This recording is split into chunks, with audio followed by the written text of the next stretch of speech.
من شیء، اس کائنات میں جتنی بھی چیزیں ہیں وہ تمام کی تمام یسبح بحمدہ، اللہ کی حمد کے ساتھ اللہ کی تسبیح بیان کرتی ہیں. تو ہر چیز ہے کچھ نہ کچھ شعور. احد پہاڑ مدینہ میں ہے نا، احد. آپ صلی اللہ علیہ وسلم ایک غزوہ سے واپس آ رہے تھے مدینہ میں. جب مدینہ کی پہلی علامت ہے احد کا پہاڑ، جب نظر آتا ہے نا تو اس کا مطلب مدینہ شروع ہونے والا. جیسے ہم کراچی آ رہے تو ٹول پلازا پہ جو پولیس والے ہمیں نظر آتے ہیں تو ہم سمجھ جاتے ہیں ہمارا کراچی آ رہا ہے. حیدرآباد جاتے ہوئے دریائے سندھ، تو ایسے علامتیں ہوتی ہیں. تو مدینہ آتے ہوئے احد پہاڑ، احد یہ پہلی علامت تھی. ایک طرف احد ہے، ایک طرف سلع ہے.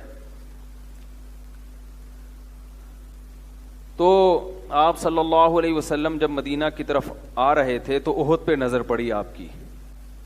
آپ صلی اللہ علیہ وسلم خوش ہوئے، فرمایا احد جبل یحبنا ونحبہ، احد ایک ایسا پہاڑ ہے جو ہم سے محبت کرتا ہے اور ہم اس سے محبت کرتے ہیں.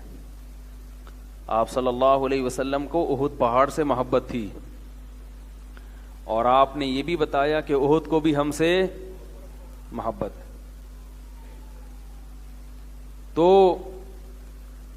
پہاڑ بھی سمجھتا ہے، یعنی کچھ نہ کچھ اللہ نے اس میں بھی حص، کب سے ہزاروں سال سے وہ پہاڑ وہیں کھڑا ہوا ہے. مدینہ جب جائے نا تو احد پہاڑ کو محبت سے دیکھا کرے.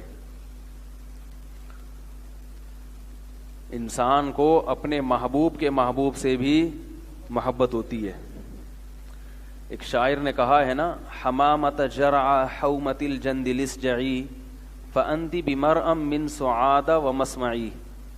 جن کو عشق ہوتا ہے نا ان کو یہ باتیں سمجھ میں آ جاتی ہیں.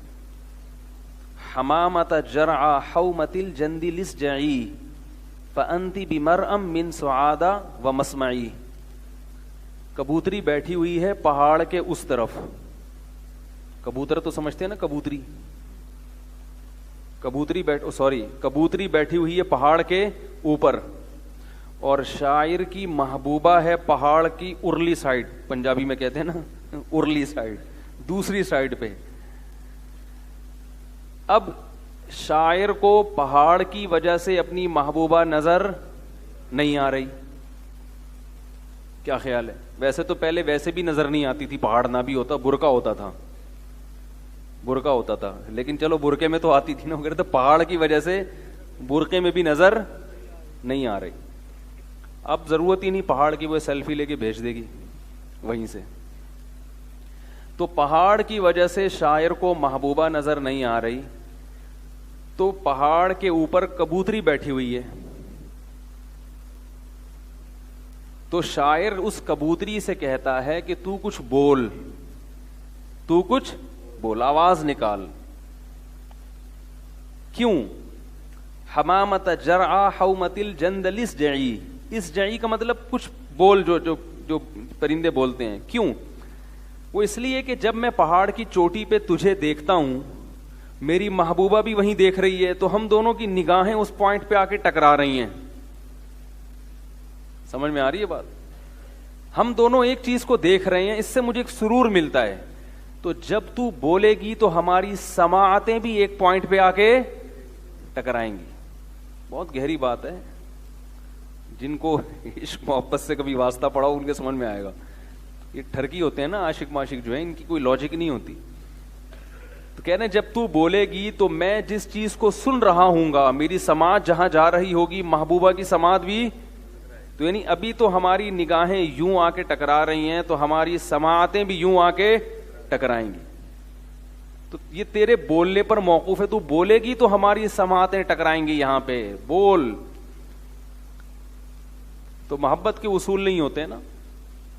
تو رسول اللہ صلی اللہ علیہ وسلم سے جس کو محبت ہوگی، اسے جیسے مدینہ سے محبت ہوگی ایسے ہی احد پہاڑ سے بھی محبت ہوگی.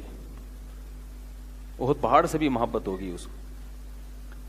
تو کتنی بڑی بشارت ہے. احد جب ہمارے حضرت یہ حدیث بڑے مزے لے لے کے پڑھا کرتے. بھائی بیٹھ جائیں, ملتے ہیں ابھی. بڑے مزے لے لے کے پڑھا کرتے تھے. احد جبل یحبنا ونحبہ, احد وہ پہاڑ ہے جو ہم سے محبت کرتا ہے اور ہم اس سے محبت کرتے ہیں. بہت مزہ آتا تھا ہمارے حضرت کو یہ حدیث پڑھنے میں.